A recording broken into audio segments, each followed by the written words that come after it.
Hi everyone, I'm Teacher Anne, and for today's video we're going to tackle or review the teaching and assessment of the macro skills in English. So I prepared a set of 10 multiple choice questions to help you test your understanding.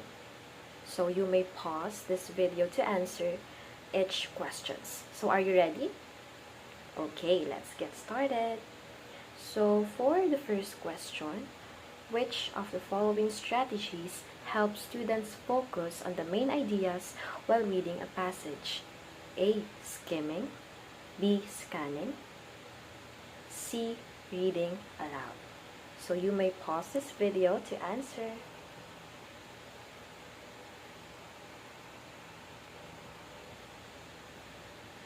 Okay, the correct answer is A. Skimmings. Because when we say skimming, it is a reading strategy where students quickly go through a passage to get the general idea or the main points without reading every word.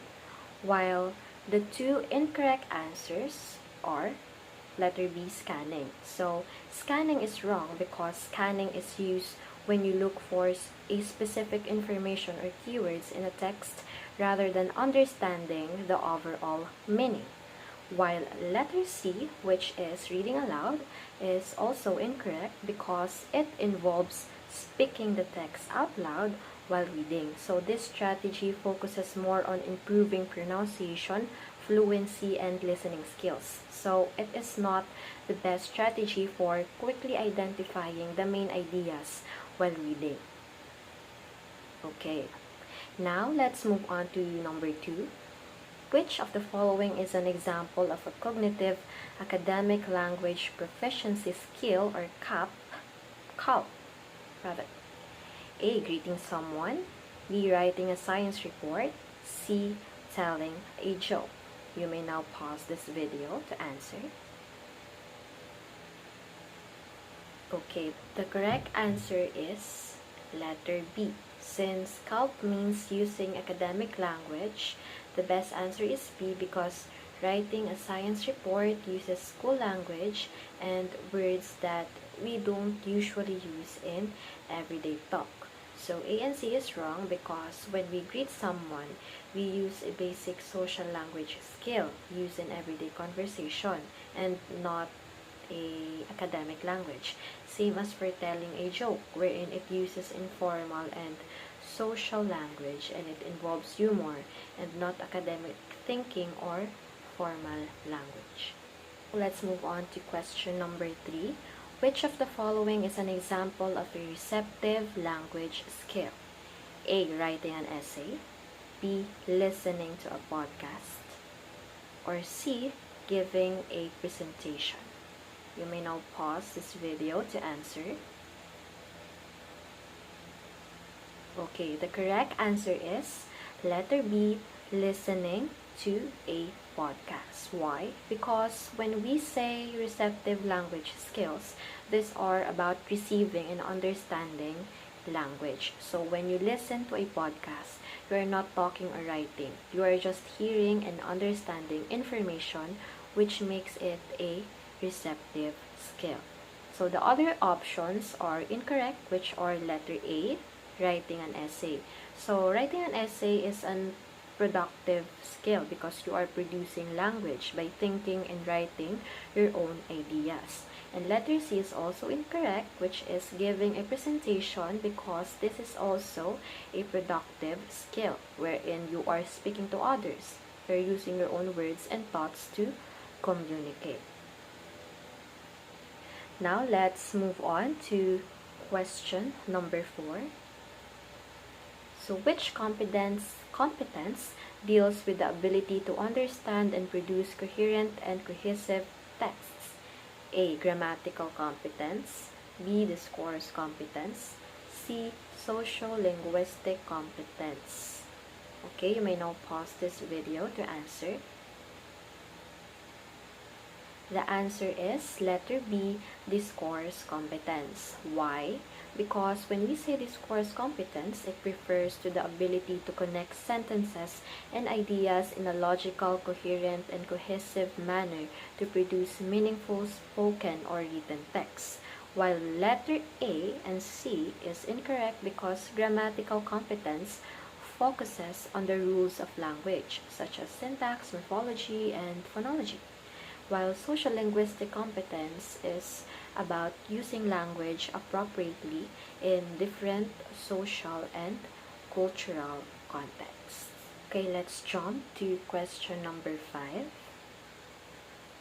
The question is, what is the main difference between hearing and listening?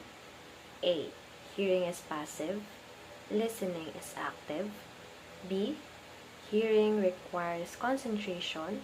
Listening does not. Or C. Listening is automatic. Hearing is learned. You may now pause this video to answer. Okay, the correct answer is letter A. Hearing is passive, listening is active. So, hearing is passive because it happens automatically when sound reach your ears. So, you don't need to focus or pay attention to hear. While listening is active because it requires concentration and mental engagement. So, when you listen, you are interpreting, analyzing, and understanding what is being said. While the two choices are incorrect, which are B. Hearing requires concentration, listening does not. So why it is wrong? It is because it reverses the truth. Hearing happens without effort, while listening again requires focus and mental energy. While letter C is automatic, hearing is learned. Why it is wrong? Because hearing is automatic. It happens naturally, while listening is what we need to learn and practice, especially in communication and language teaching. Okay, now let's move on to the question number 6. So you're working with intermediate learners. You give them a model email and ask them to write a similar email to a friend, changing the topic slightly but following the same format. What type of writing are they doing? A. Controlled writing. B. Guided writing. C. Free writing. You may now pause the video to answer. The correct answer is letter B, guided writing. So when we say guided writing, it means that students get some help, like a model or example, like what I've said in the given situation, and they can still change things and write their own ideas. That's why controlled and free writing is incorrect, because when we say controlled writing, the students have to copy or change only a little, like fill in the blanks or change verbs. So there's very little choice. While free writing is where students write whatever they want with no model or rules. For question number 7, which of the following would best enhance listening comprehension in a language classroom? A. Listening to native speakers in real-life contexts. B. Focusing only on grammar and syntax. Or letter C. Reading aloud to practice pronunciation. You may now pause this video to answer. The correct answer is letter A, listening to native speakers in real-life contexts. So, listening to native speakers actually helps learners hear natural speech, including real pronunciation, speed, and vocabulary. So, the wrong answers are B, focusing on grammar and syntax. So, this is wrong because this helps with writing or sentence structure, but not much with listening. While as for letter C, reading aloud to practice pronunciation, it does not improve listening. It improves reading skill. It focuses on how you say words, not how you understand others. Now for the question number 8. Which of the following best describes basic interpersonal communication skill or BICS? A. Academic language skills used in reading and writing. B. Social language skills used in everyday conversations. Or letter C. Technical language used in science and math. You may now pause this video to answer.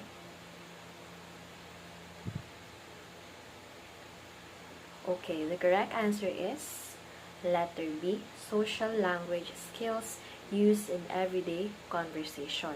Because when we say BICS, it means the basic everyday language we use in casual conversations like talking with our friends or asking for help. So it is usually spoken, simple, and used in social situations. So the letter A, the academic language skills used in reading and writing, and letter C, technical language used in science and math are incorrect because they both describes CALP, the cognitive academic language proficiency, wherein they use academic language and not the basic social conversation. In a high school writing lesson, you notice that your students are struggling to get started with a personal narrative assignment. To help them, you give them a brainstorming worksheet to generate ideas. Which writing stage are you focusing on? A. Editing, B. Revising, or letter C. Pre-writing. You may now pause this video to answer.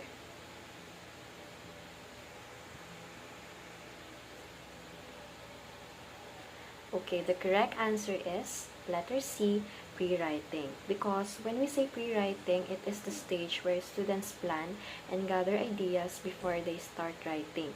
And brainstorming is a common pre-writing activity. So editing and revising is incorrect because when we say editing, it fixes grammar, spelling, and punctuation after writing. While as for revising, it changes content to improve ideas and organization after writing. So for the last question, what does viewing skill primarily assess? A. Skills in reading aloud. B. Understanding of visual and multimedia texts. C. Ability to recite poetry. You may now pause this video to answer. And the correct answer is letter B, understanding of visual and multimedia text. So this is correct because when we say viewing skill, it means being able to understand and interpret images, videos, charts, and other visual or multimedia materials. It is about making meaning from what you see. So for the wrong answers, letter A, skills in reading aloud. So this is wrong because this is about speaking and not understanding visuals. And also, letter C, ability to recite poetry is incorrect because this is about speaking or memorizing and not viewing. Okay, that wraps up our review of the subject, the teaching and assessment of macro skills. So I hope you have gained a valuable and deeper understanding that will support your teaching practice. Goodbye!